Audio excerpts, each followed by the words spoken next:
मंडळी नमस्कार। आज आपल्या SRT शेती शाळा क्रमांक 9 मध्ये वर्धा जिल्ह्यातून जे शेतकरी आले आहेत, तसं आपल्याकडे पहिलेपासून वर्धा जिल्हा हा जास्तीत जास्त शेतकरी येतात।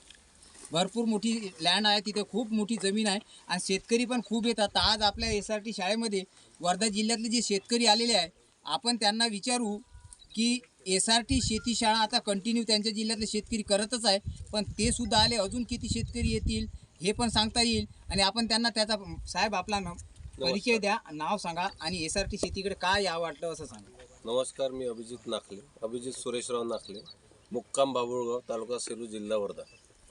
मी याच्यासाठी आलो का मी पारंपरिक शेती करून राहिलो। पारंपरिक शेतीमुळे माझा खर्च जास्त होऊन राहिला शेतीवर, कृषी केंद्राचं बिल जास्त येऊन राहिलं, ट्रॅक्टरवरचा खर्च येऊन राहिला, मजुरी वाढून राहिली, बैलजोडी वापरून राहिलो। या गोष्टीपासून मी कंटाळलो। त्याच्यामुळं मला SRT शेतीकडे कल वाढला आणि मी उमेश भाऊकडे आलो आणि त्यांचं इथे शेत पाहिलं तर मला योग्य वाटलं काय पुढच्या वेळेस मी SRT करावं आणि मी करणार आहे। बरं साहेब, जे आता समजा आपण वर्धा जिल्ह्यातून बरेच शेतकरी आपण इथं आलेले आहे, आता मी जे तुम्हाला इथे काय सांगितलं, इथं तुमचा खर्च वाढाव असं सांगितलं की जसं तुमचा आपल्या शेतकऱ्याचा खर्च कमी झाला पाहिजे याबद्दल सांगितलं, त्याबद्दल थोडं सांगा की आपण जे शिकवलं त्याबद्दल तुमचं मत काय? उमेश भाऊने आम्हाला खर्च कमी झाला पाहिजे, शेतकऱ्याचा उत्पन्नात वाढ झाली पाहिजे। आपला खर्च मजुरीवर जास्त होऊन राहिला, अर्धा खर्च ट्रॅक्टरवाल्याला चालला, त्याच्यामुळं आपल्याजवळ पैसा काहीच नाही उरून राहिला। त्याच्यामुळं या शेतीमुळं उत्पन्न जास्त आहे, खर्च कमी आहे। त्याच्यामुळं हे पद्धत शेतकऱ्यासाठी केव्हाही चांगली आणि भविष्यात शेतकऱ्यांनी याच्याकडे वळावलं पाहिजे। बरं, धन्यवाद, नमस्कार।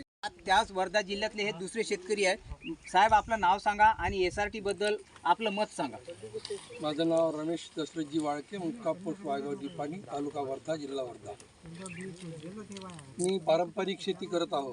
पारंपरिक शेतीमध्ये शेतीचा खर्च हा जास्त होत आहे। त्यावर उपाय म्हणून उमेश भाऊच्या मार्गदर्शनाखाली जी काही SRT अंतर्गत शेती होत आहे ते पाहून यावं, आपला खर्च कुठं कमी करता येईल याबद्दल आपण मार्गदर्शन घ्यावं, याकरता मी इथे उपस्थित झालो।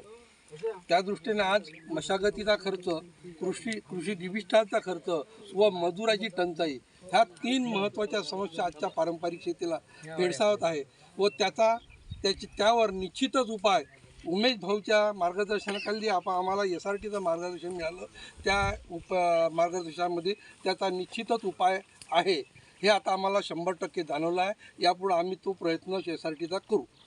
आज आपण जे सांगतो की आपण हे जे SRT सगळ्यापर्यंत पोहोचली पाहिजे म्हणतो, हे कारण आता प्रत्येक शेतकऱ्यापर्यंत जर SRT पोहोचली नाही तर आता शेतकऱ्याला काही खरं नाही, कारण प्रत्येक गोष्टीत आपण जुळवाजुळव करू शकत नाही। पहिला प्रॉब्लेम असा आहे की शेतकऱ्यापाशी भरघोस पैसा नाही, त्याच्यामुळे तो कोणावर तरी अवलंबून आहे।